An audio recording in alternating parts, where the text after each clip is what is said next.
Hi மக்களே, good evening everybody. எல்லாரும் எப்படி இருக்கீங்க? இன்னைக்கு நான் என்ன பண்ண போறேன்னா சமைக்க போறேன். ஆமாம், இத்தனை நாளா ரீல்ஸு, டான்ஸு, பாட்டு பாட்டு டப் ஸ்மாஷு இப்படி தானே பண்ணிட்டு இருந்தேன்.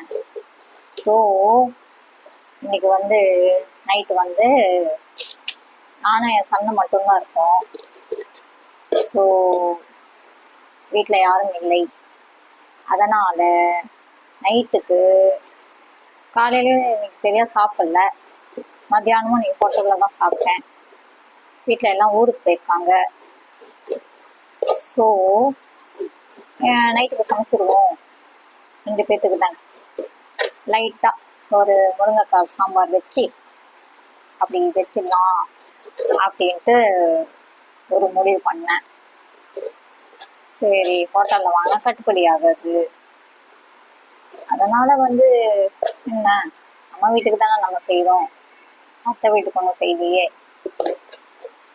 ஸோ இன்னைக்கு நான் என்ன பண்ண போறேன்னா முருங்கைக்காய் சாம்பார் தான், சிம்பிளாக தான் வைக்க போறேன். ஒன்றும் கிராண்டாலாம் ஒன்றும் வைக்க போகிறது கிடையாது. அண்டு தொட்டுக்கெல்லாம் ஒன்றும் பண்ண போடல, ஏன்னா ஆல்ரெடி வறுத்து வச்ச வத்தல் இருக்கு. ஸோ நான் சமைக்கும் போது உங்களுக்கு நான் காமிக்கிறேன், ஓகேவா? சாதம் வச்சாச்சு, இதில் குக்கர்ல இருக்கு. அடுத்தது முருங்கைக்காவை வாஷ் பண்ணிட்டு இருக்கேன்.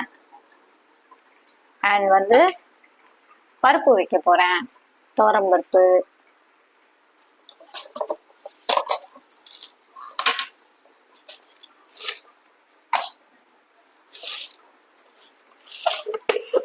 நாங்க 2 பேர் மட்டும் தானே, ஸோ கொஞ்சமா வச்சுக்கலாம் அப்படின்ட்டு. அது போதும்.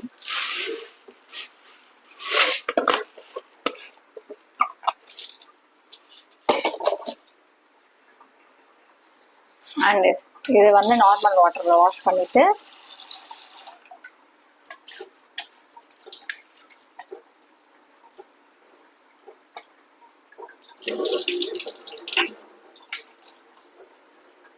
அப்புறம் நல்ல வாட்டர்ல வாஷ் பண்ணுவேன்.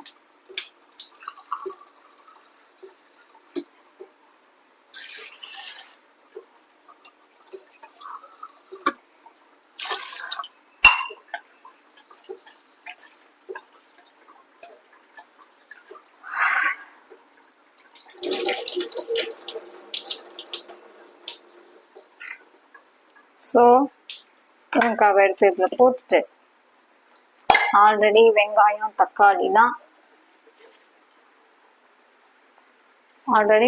தக்காளி நறுக்கி வச்சாச்சு. இது தனி. இதை மட்டும் ஒரு இதில் பிடிச்சிட்டு, பருப்பும் முருங்கைக்காவும் மட்டும்தான் வேகணும், மற்றதெல்லாம் நம்மளே பண்ணிடலாம்.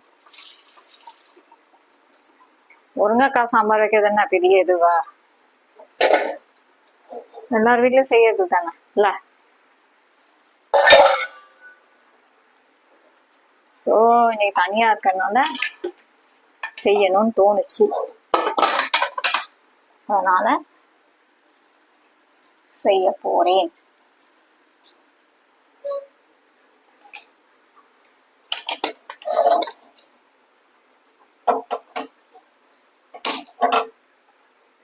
சாதம் குக்கர் விசில் வரட்டும்.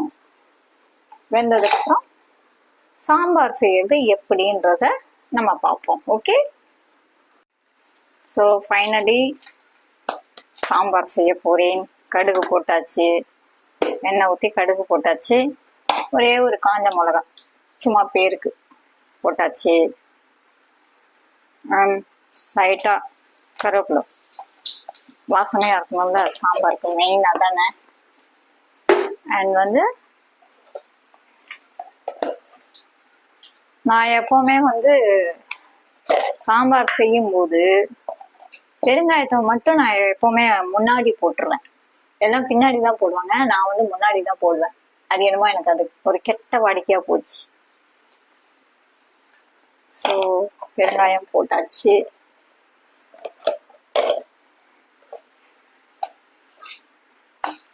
இப்போ சும்மா 2 வதக்கு வதக்கிட்டு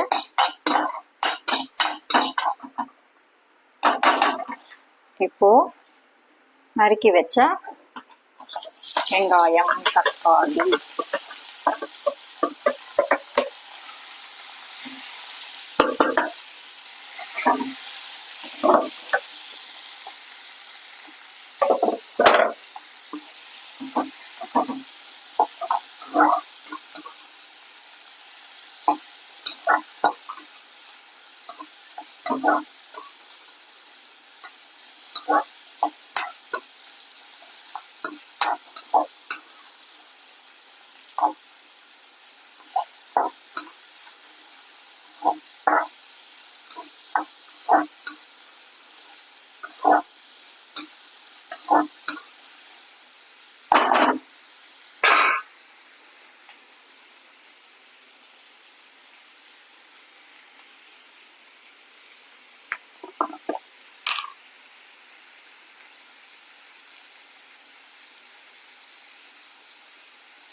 நான் இப்பவே புளி தண்ணி ஊற்ற மாட்டேன், கடைசியாக தான் ஊற்றுவேன். கொஞ்சம் நல்லா அதை வேக விட்டு நல்லா கொதிக்க விட்டுட்டு அதுக்கப்புறம் தான் நான் எப்பவுமே நான் அப்படிதான் பண்ணுவேன், உடனே நான் ஊற்ற மாட்டேன்.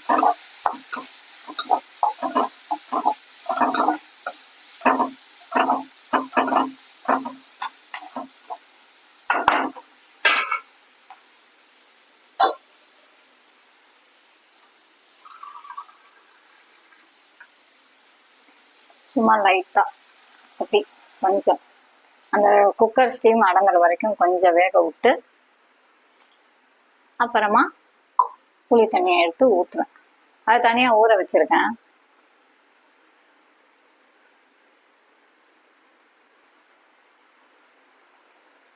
இப்போ குக்கர் ஸ்டீம் அடங்கிச்சு. வேக வச்ச முருங்கைக்காய், பருப்பு கொட்டி பண்ணியாச்சு. நல்லா வேகணும்ல, நல்லா வேகட்டும்.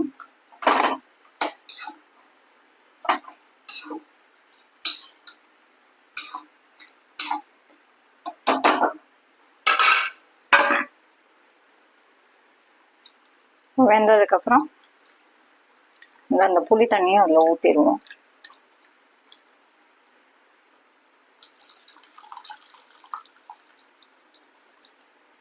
நான் புளி எப்பவுமே அதிகமாக போட மாட்டேன், ஏன்னா தக்காளி சேர்க்கறதுனால அதுலேயும் புளிப்பு இருக்குமா. அதனால புளி எப்பவுமே கொஞ்சம் கம்மியாக தான் போடுவேன். இந்த சொல்லுவாங்க பிபிக்கா சுகருக்கான்னு தெரியல, எனக்கு அது சரியா தெரியல. ஆனால் புளி ரொம்ப ஜாஸ்திலாம் சேர்த்துக்க கூடாது அப்படின்வாங்க. எனக்கு லோ பிபி இருக்கு. மோஸ்ட்லி நான் எப்பவுமே இப்போ இல்லை, எப்பவுமே நான் புளி கொஞ்சம் எல்லாத்துலேயுமே கம்மியாக தான் சேர்ப்பேன். அதுதான் நல்லதும் கூட.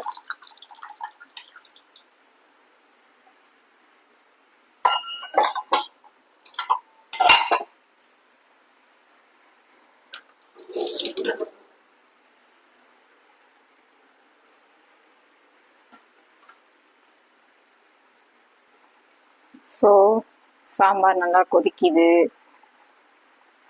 நான் சும்மா இப்போதைக்கு 2 ஸ்பூன் போடுறேன். இதுவே அதிகம் தான் நான் நினைக்கிறேன், ஏன்னா நான் காரம் அதிகமாக சாப்பிட மாட்டேன். அண்ட் உப்பு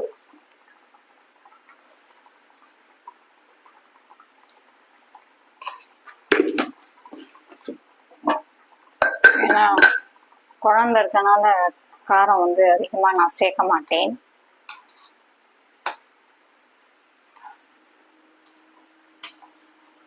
ஸோ நல்லா கொதிக்கட்டும். கொதிச்சதுக்கப்புறம் நான் உங்களுக்கு காமிக்கிறேன், சரிங்களா? நல்லா கொஞ்சம் கெட்டியாக தளர வரும்ல. நான் எப்பவுமே கொஞ்சம் சாம்பார் கொஞ்சம் கெட்டியாக தான் சாப்பிடுவேன். ரொம்ப தண்ணியாக இருந்தாலும் எனக்கு பிடிக்காது. நல்லா கொஞ்சம் கெட்டியாக இருக்கணும், அப்போ தான் எனக்கு அது ரொம்ப பிடிக்கும்.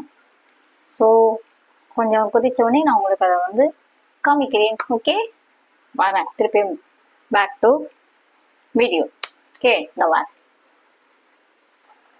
ஸோ பார்த்தீங்களா நண்பர்களே, சாம்பார் என்னமா கொதிக்குது பார்த்தீங்களா? இன்னும் கொஞ்சம் நல்லா கெட்டியாகணும்.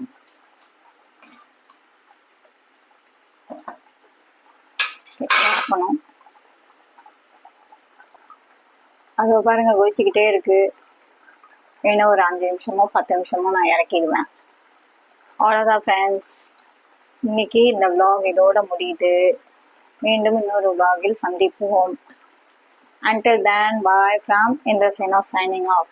ஓகே, மறக்காம லைக் பண்ணுங்க, ஷேர் பண்ணுங்க, கமெண்ட் பண்ணுங்க. மறக்காம பெல் ஐக்கானை டிங் டாங்னு ப்ரெஸ் பண்ணுங்க. ஓகே, பாய்.